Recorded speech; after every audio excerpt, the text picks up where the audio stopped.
তো আজকে বানাচ্ছি শুক্তো। আমি যদিও সেভাবে বানাতে পারি না,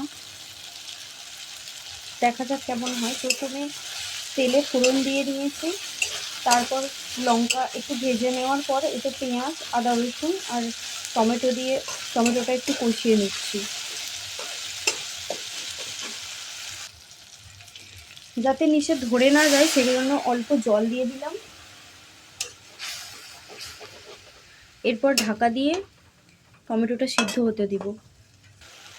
এদিকে সমস্ত সবজি সিদ্ধ হয়ে গেছে আর ওখানে টমেটোটাও একটু কষানো হয়ে গেছে। দিয়ে দেবো, এখানে আছে পুঁই মিছরি, ফুলকপি, পুঁই শাক, হিমে শাক, পেঁয়াজকলি, আরও আপনার কাছে যা যা থাকবে আপনি সবই দিতে পারেন।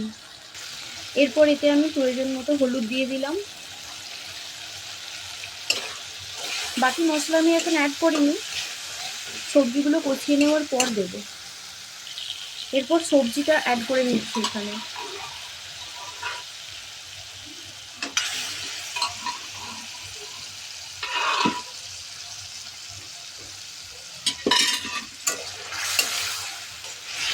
এরপর ভালো করে জিনিসগুলো মিশিয়ে নিচ্ছি আর মিডিয়াম আঁচে ভালো করে কষিয়ে নিচ্ছি যতক্ষণ না অবধি তেল ছেড়ে দেয়।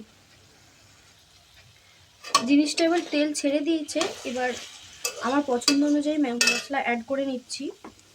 এখানে আমি হাফ চামচ ধনে গুঁড়ো, 1 চামচ জিরে গুঁড়ো আর হাফ চামচ লঙ্কা গুঁড়ো দিলাম। অ্যাকচুয়ালি আমি বেশি মশলা খাওয়া পছন্দ করি না, তো আপনারা আপনাদের পছন্দ অনুযায়ী দিতে পারেন।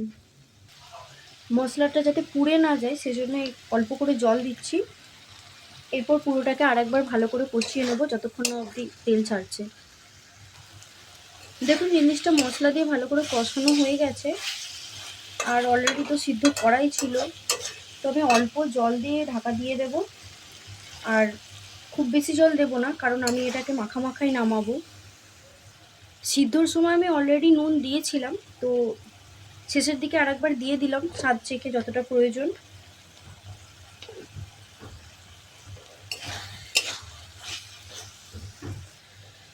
যদিও এখানে আমি মশলা কম দিয়েছি, কিন্তু মনে হচ্ছে লঙ্কা গুঁড়োটা ভালো না, কালার মেশানো ছিল। পুরো তরকারিটাই একদম লাল হয়ে গেছে। ঠিক আছে, দেখা যাক। আমার রান্না অলমোস্ট ডান। তো ওপর থেকে অল্প করে চিনি ছড়িয়ে দিচ্ছি এবার।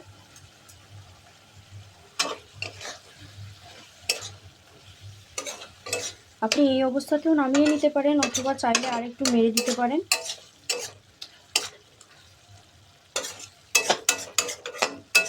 আমি এখানে দুজনের জন্য বানিয়েছি, তো আমি পুরোটাই মেরে দেব, আমার অত ঝোল প্রয়োজন নেই। তো রেডি হয়ে গেছে আমার আজ শীতের শুক্তো।